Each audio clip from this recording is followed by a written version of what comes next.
Thank you, Deputy Speaker. This is an important motion by the member for Werriwa, and for two reasons. Firstly, it is right to celebrate success. The across-the-board success of women's sporting teams at the national and international level is something new in the history of our country, and we should not let that pass without celebrating it, marking it and honouring the women, the players, the coaches, the support staff and, of course, the families in support who have made it happen. Perhaps there was some government policy that assisted along the way too. Secondly, we need to sustain this. We need to commit to maintaining and continuing to develop women's participation in sport, not just internationally, but right the way down to little athletics. We can't allow something so good to wane. Governments will have a role in this.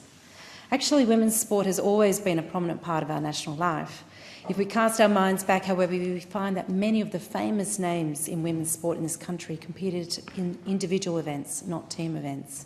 Yvonne Goolagong-Cawley, Kathy Freeman, Betty Cuthbert, Ash Barty, thank you.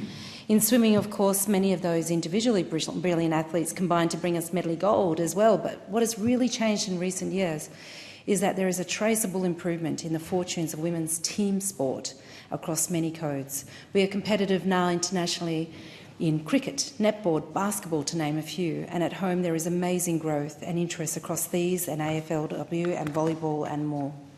In the world's most popular team sport, association football, international football, soccer, or as most everyone else in the world knows it, football, the Matildas have had such a surge in performance, success and popularity that the great Socceroos are slightly in the shade.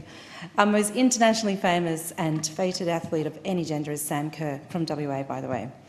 I spoke a while back about on the back of the magnificent women making Australia proud in motorsport. For example, motorcycle racing champion Jessica Gardner, who's competed internationally and successfully won in her categories, and enduro for some 13 years straight.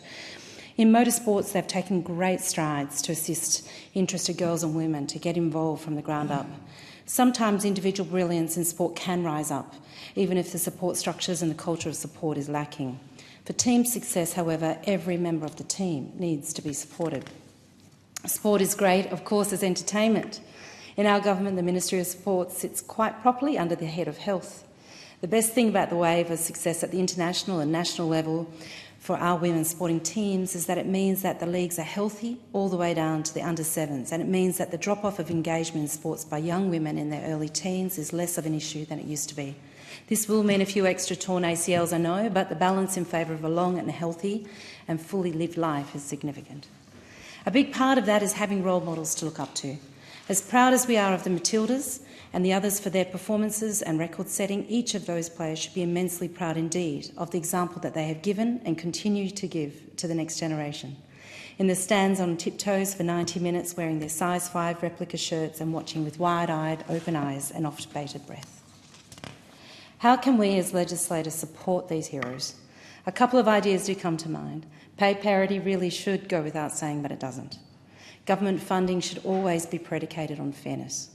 Down the other end, where the kiddies are signing up in droves and extra teams are being put on to meet demand, let's make sure that there are sufficient facilities so that the sisters are not the poor cousins to their brothers, as they have tended to be for so long. With these changes come changes in culture. It's a virtuous circle. The Spanish football team won the World Cup here, and their battle against misogyny has been front and centre in the press ever since. This is necessary. Issues need to be issues until they are no longer issues. One day, the Australian women will win the World Cup in Spain and come home to nothing but celebration.